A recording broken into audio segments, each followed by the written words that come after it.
When it comes to horror movies, a lot of times the follow-up to the original, like the follow-up to I Know What You Did Last Summer, is very bad. That also has to be said about the second Friday the 13th movie, amply titled Friday the 13th Part 2.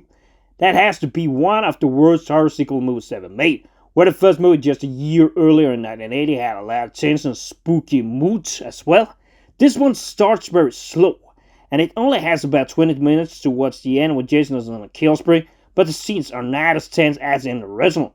Some also say that horror characters apart from the killer are never that important, but I strongly disagree with this. That's something you also see with Sienna from Terrified 2, and from the main characters in the original I Know What You Did Last Summer movie. Some strong characters in horror movies to supply the killer just add so much more depth, and he also had that in the first movie, with his character at least Hardy battling kill the mother of Jason to be the sole survivor in the first movie. The second movie actually starts with her getting flashbacks. She is traumatized and has bad dreams about the event, lets her guard down, and is killed by Jason for revenge. But that the movie has those scenes at the beginning just shows how bad the rest of the movie is, and also how she is so much better character than everyone in the second part, because all these other actors do not either seem that enthusiastic in their acting, and you could have casted just about anybody else.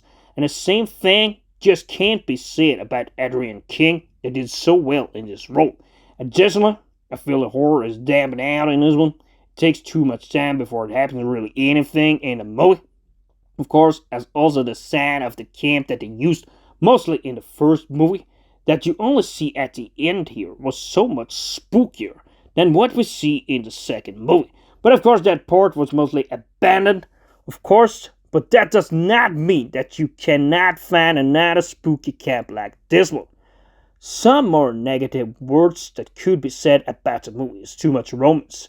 We got this guy in the wheelchair and this girl, the couple that sneaks out in the woods and are reprimanded, and so there were some of that during the first movie as well, but not in a way that it ruins the whole entertainment of the movie, because you can't really call yourself a good horror movie when you have so little actual horror in it, and you rather focus on 80% of the fun and games, and so little on the fear factor.